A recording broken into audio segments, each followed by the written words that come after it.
Mesdames, Messieurs, chers téléspectateurs d'Africa 24, bienvenue. Merci de nous rejoindre dans cette émission en direct du Rwanda, émission organisée en marge du 27e sommet de l'Union africaine qui se tient ici au pays des 1000 collines et sur Africa 24. Par rapport à ce sommet, chaque jour un débat et aujourd'hui, il sera question du défi sécuritaire. L'Afrique prend-elle les bons repères à propos du défi sécuritaire? C'est la question que nous allons poser aujourd'hui aux invités et aussi à nos chers téléspectateurs. Et pour en débattre, nous avons 4 invités sur ce plateau. D'abord, Monsieur Antoine Marie Moustache, il est conseiller spécial au ministère de l'Agriculture et candidat au poste de commissaire à l'économie rurale et agriculture de l'Union africaine. Il nous vient des Seychelles. Merci beaucoup, Monsieur Moustache.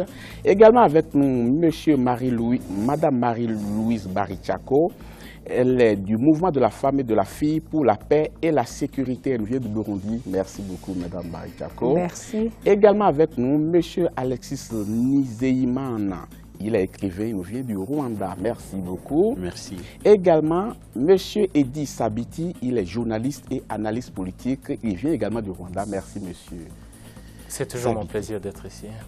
Et ceux qui ne sont pas sur ce plateau, mais qui sont quand même présents dans cette émission, c'est bien entendu vous, chers téléspectateurs. Vous pouvez nous envoyer vos réactions à travers différents canaux. D'abord par mail, ua2016@africa24tv.com et sur les réseaux sociaux, #Africa24. Et pour entrer dans le vif du sujet, nous allons regarder un élément d'illustration signé la rédaction d'Africa 24. L'Afrique fait l'expérience d'une multitude de conflits depuis les indépendances, des conflits de frontières, de sécession, des conflits identitaires et même de partage de pouvoir et de ressources naturelles. C'est ainsi que des foyers de tension sont nés, notamment dans la région des Grands Lacs, la Corne de l'Afrique et désormais sur la bande sahélo-sahélienne avec la menace d'AQMI, Al-Qaïda au Maghreb islamique et de Boko Haram.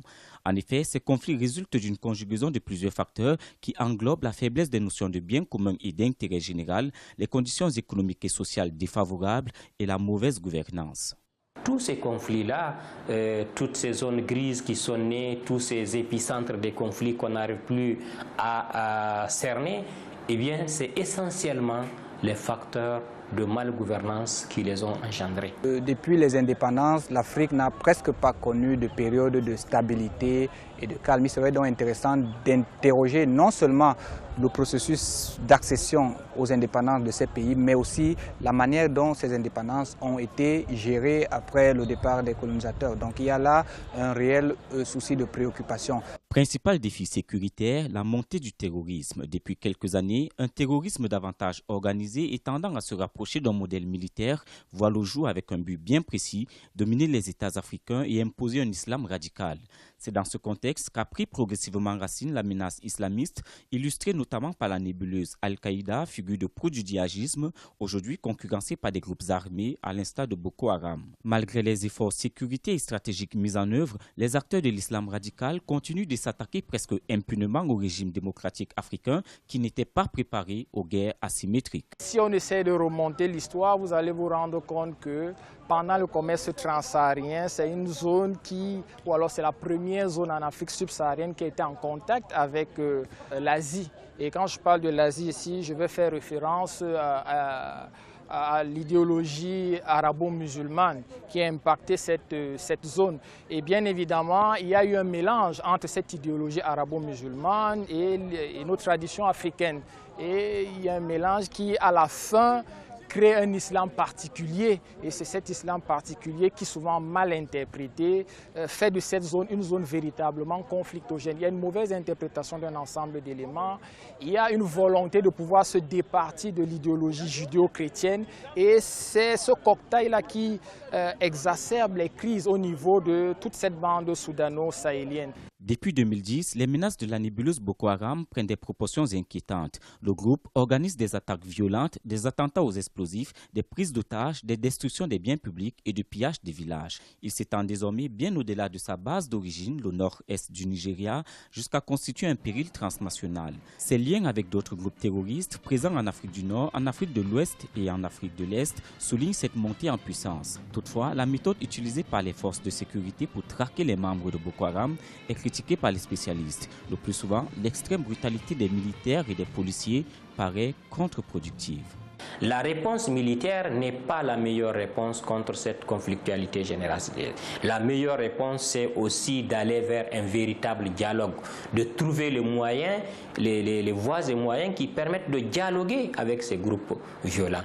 Qu'il s'agisse d'AQMI, qu'il s'agisse d'Al-Qaïda, qu'il s'agisse de Boko Haram ou des Chebab, le dialogue pouvait permettre de produire davantage de résultats que la solution militaire. La solution militaire, elle arrange simplement les marchands d'armes. Elle n'est pas une solution durable. Face à cette instabilité quasi permanente en Afrique, l'Union africaine s'est dotée d'un dispositif juridique et institutionnel qui lui sert de plan d'action. Légalement, l'acte constitutif de l'Union africaine, adopté à Lomé le 11 juillet 2000 et entré en vigueur le 26 mai 2001, donne le pouvoir à l'organisation continentale d'intervenir politiquement et militairement dans certains cas graves tels que les crimes de guerre, le génocide et les crimes contre l'humanité. Le Conseil de paix et de sécurité de l'Union africaine est chargé de la promotion de la paix, de la sécurité et de la stabilité en Afrique, de la diplomatie préventive et du rétablissement de la paix. Cependant, elle peine encore à réaliser toutes ces dispositions faute de moyens financiers et d'engagement collectif des États membres. L'Union africaine a la meilleure architecture de sécurité au monde. Elle a été construite par des experts africains avec bien sûr le concours d'experts internationaux. Donc cette architecture-là, sa seule difficulté, c'est qu'il faut des moyens financiers pour la mettre en œuvre. Et les États africains n'ont pas été capables de mobiliser ces ressources. Donc, c'est grâce à la coopération internationale que cette architecture de sécurité pouvait être mise en œuvre. Mais et si la coopération et les acteurs de la coopération internationale n'ont pas besoin que l'Afrique soit en paix, que l'Afrique soit stable, ils ne financeront jamais cette architecture de sécurité. La prévention et la gestion des conflits armés en Afrique constituent un défi majeur tant pour les organisations sous-régionales que pour les pays qui les constituent. Les groupes rebelles et terroristes exploitent la vulnérabilité structurelle des États, les conditions de vie difficiles des populations plongées dans la misère, la pauvreté, le désarroi, ainsi que les tensions religieuses. Pour éradiquer le terrorisme sur le long terme, il est impérieux, selon les observateurs, de partir du lien évident entre sécurité, développement et bonne gouvernance. La résolution de ces conflits passe également par une approche globale avec l'appui des alliés stratégiques et des partenaires internationaux. C'était un sujet de la rédaction d'Africa 24. Par un souci de structuration de l'émission, nous allons d'abord, dans un premier temps, faire l'état des lieux. Ensuite, on va chercher les causes profondes de cette situation d'insécurité sur le continent. Et après, on va aborder les approches de solutions. Donc, nous allons entrer dans le vif du sujet. Et je commence avec Monsieur Marie Moustache. Est-ce que l'Afrique serait devenue une zone conflictogène? Effectivement, c'est le cas actuellement. On constate chaque jour à la télé que par ici et par là, il y a des bagarres civiles et autres.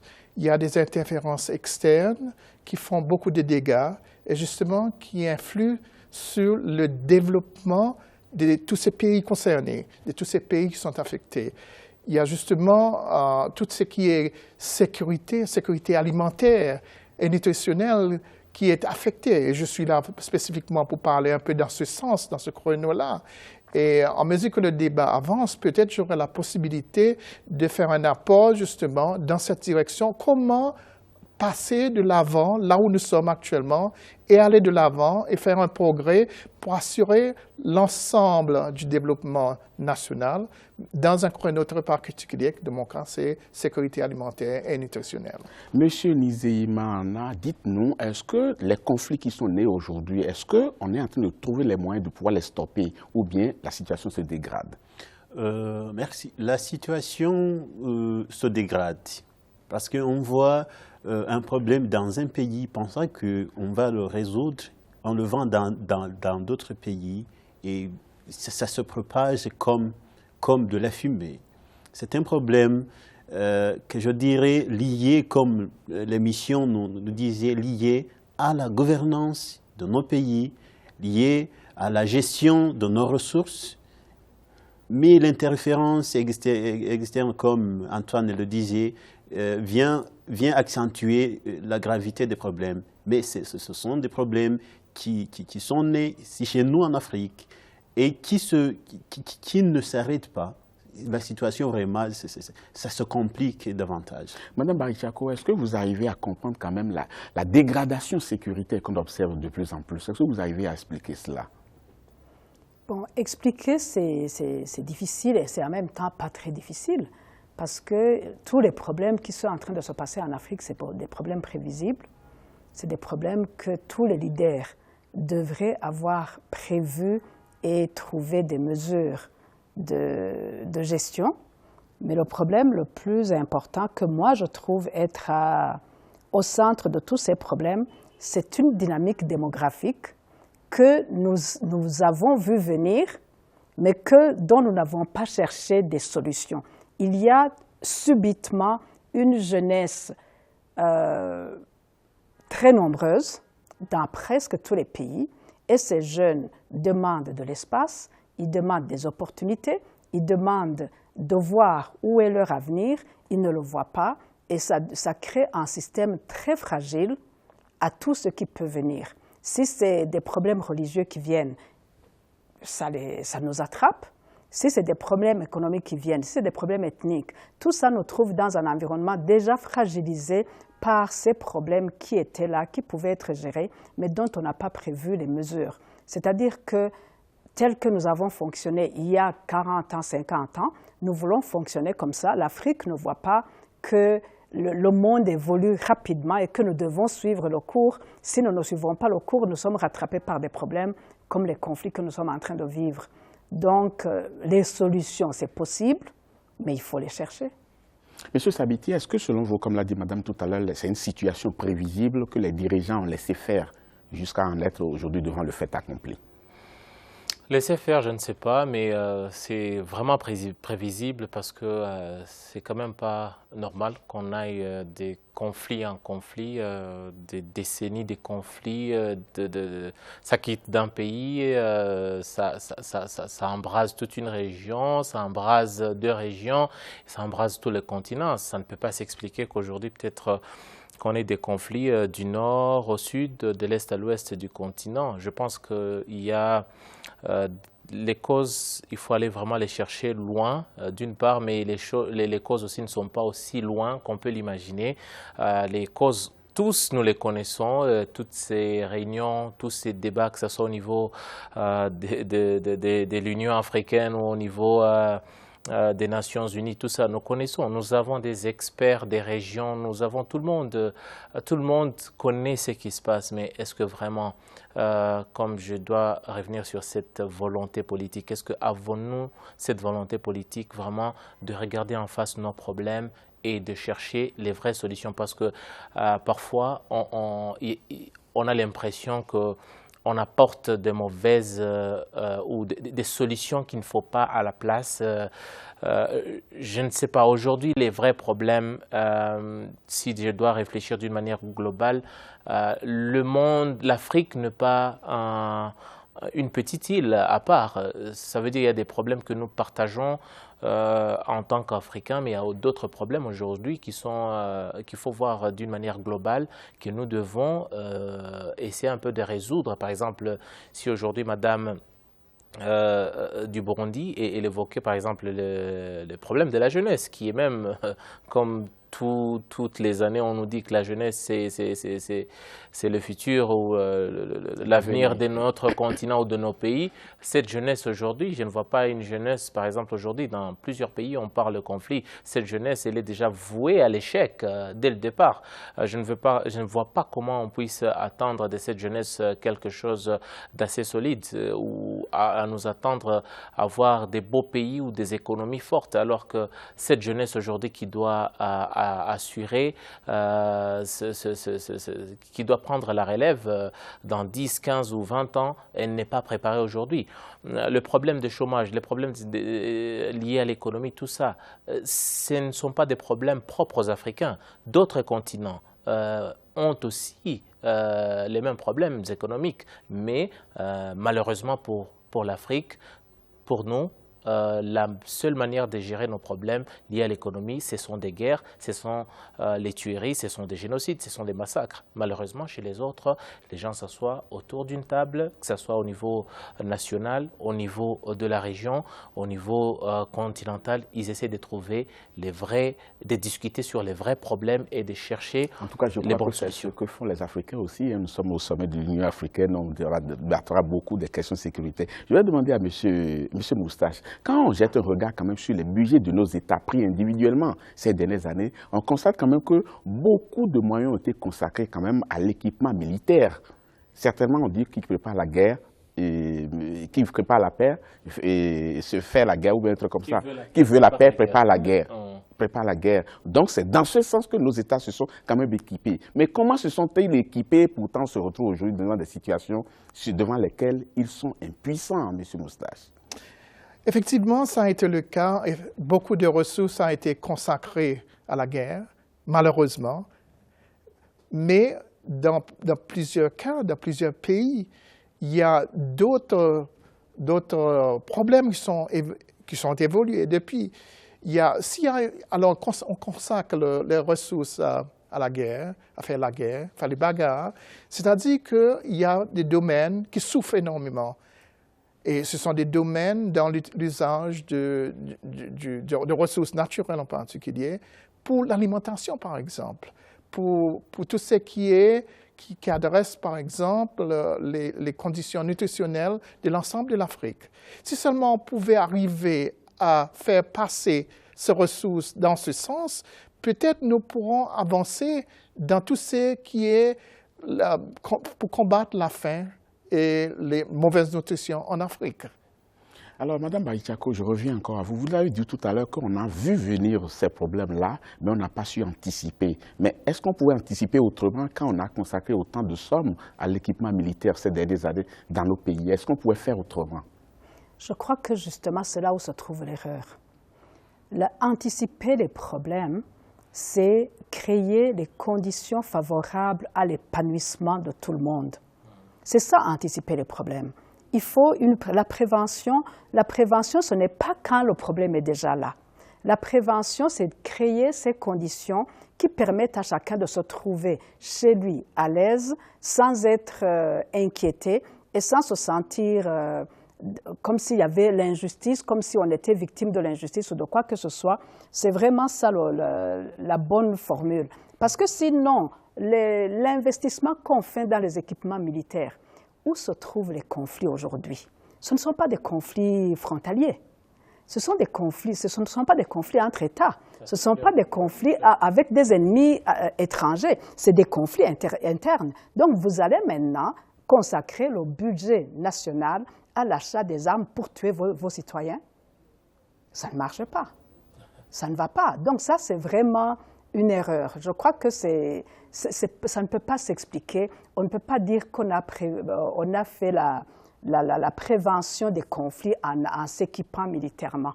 Parce que les conflits que nous avons, ce sont des conflits qui vont se régler par des solutions aux problèmes socio-économiques de la population, mais pas par la guerre, pas par les armes. Les armes, ça, c'est nocif, c'est destructif. C'est pour détruire son pays qu'on s'équipe militairement. Mais pour bâtir son pays, pour éviter les conflits, on crée des conditions favorables pour l'épanouissement de toute la population sans exclusion. Parce que l'exclusion, c'est ça le problème. Et l'exclusion, même si vous les tuez, il y en a d'autres qui vont naître et s'ils sont exclus, il y aura toujours la guerre. Donc on ne va pas finir d'acheter des équipements militaires alors qu'on aurait pu consacrer cet argent à l'éducation, à la création d'emplois, au développement économique, à l'industrialisation, aux infrastructures, et on créerait un environnement où il n'y a plus de conflits. Parce que quand tout le monde est servi, quand tout le monde mange, quand tout le monde se sent concerné, se sent appartenir, il n'y a plus de conflit. Alors, M. Nizeyimana, est-ce que vous trouvez des excuses ou bien vous arrivez à expliquer pourquoi certains prennent des armes? Est-ce que vous arrivez parfois à justifier en se disant, oui, que leurs revendications sont légitimes, par exemple? Je trouve aucune excuse pour consacrer de tels budgets à l'achat des armes. Comme Madame vient de le dire, les conflits qui se trouvent en Afrique aujourd'hui, sauf ces groupes qu'on dit terroristes, mais aussi il commence à naître à l'intérieur des États. Alors, si vous consacrez le budget à l'achat des armes, ces gens-là que vous préparez à tuer, vous n'allez pas les exterminer, ça c'est sûr. Donc, vous attaquez le problème qui n'est pas celui qu'on devrait attaquer. Si, comme on vient de le dire, si tout le monde est servi, si chaque habitant a trouvé de quoi manger, a trouvé de l'école, a trouvé de l'eau, a trouvé de l'électricité, a trouvé de l'infrastructure nécessaire, je pense que même ces groupes qu'on dit groupes armés ou terroristes ne vont pas avoir là où à recruter des partisans. Si tous ces groupes armés, la majorité lutte pour la survie. Peut-être sauf certains individus qui sont à la tête et qui luttent pour le pouvoir, mais aussi son pouvoir. Ils luttent en guerre parce qu'ils n'ont pas eu cette chance d'être équitable, disant que moi aussi je peux accéder à la magistrature suprême passant par les élections. Alors, il va recruter ces militaires dans des populations qui ont faim, disant que lorsque je vais accéder au pouvoir, je vais vous nourrir. Donc, si vous avez bien nourri, bien équipé votre population, votre jeunesse, déjà vous avez résolu le problème des armes. Vous n'avez pas même besoin des armes. Peut-être vous les avez besoin pour se sentir que lorsqu'on sera attaqué, on aura des moyens pour se protéger, mais on n'aura pas besoin de tel budget pour les consacrer à l'armement. Parce que déjà votre population est convaincue que lorsqu'il sera attaqué, vous êtes à la tête et vous l'avez servi, vous allez lutter ensemble.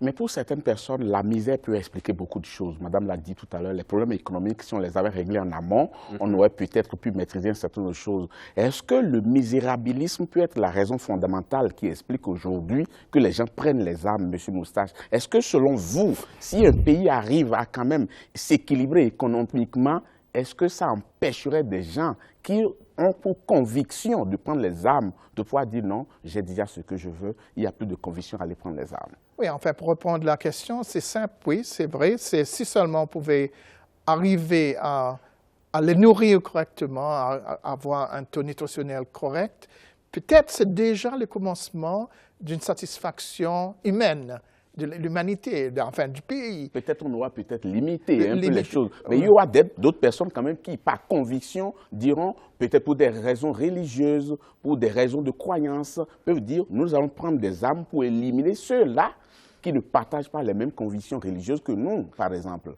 Mais je pense qu'ils seront en minorité quand même. Parce que si on arrive vraiment à apaiser la majorité, il y a seulement un petit groupe peut-être qui pense autrement.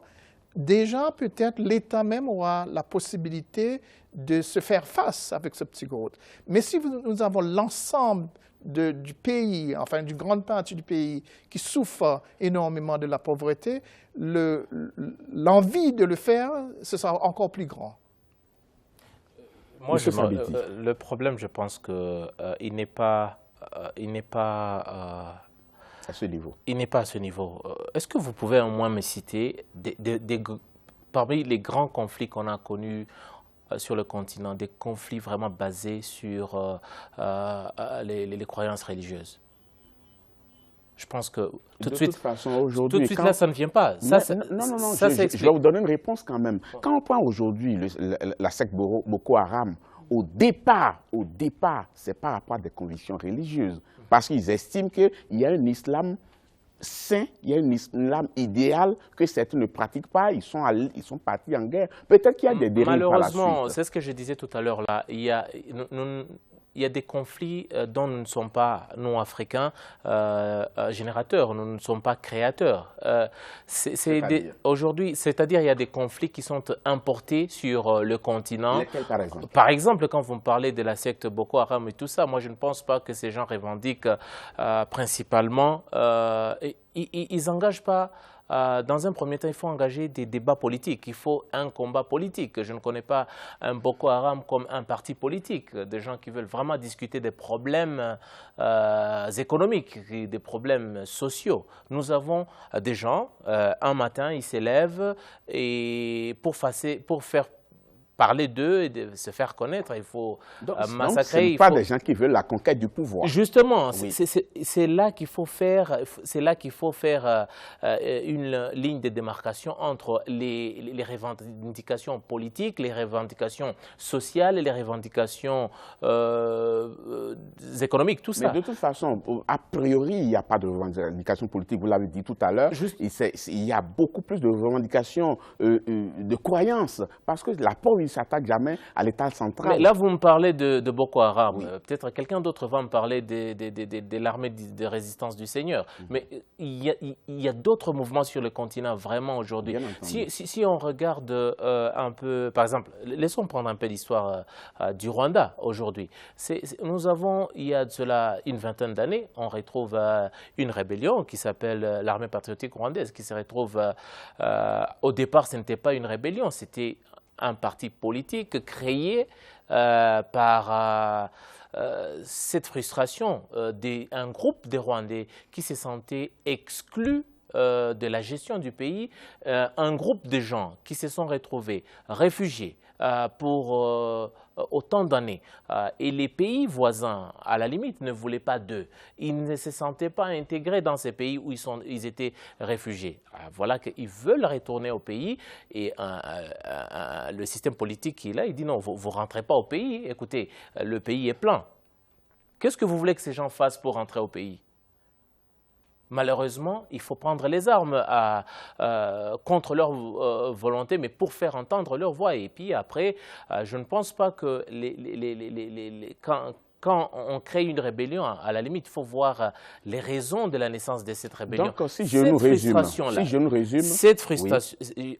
Je ne suis pas pour la prise des armes pour faire entendre sa voix, mais à la limite, quand on est contre le mur, on n'a pas Monsieur Sabiti, nous sommes obligés de marquer une pause dans cette émission, mais presque, parce que le chrono, ça tourne. Chers téléspectateurs, ne partez surtout pas. Il y a encore beaucoup de choses à entendre de nos invités sur ce plateau. On marque une pause, on vous retrouve dans quelques instants.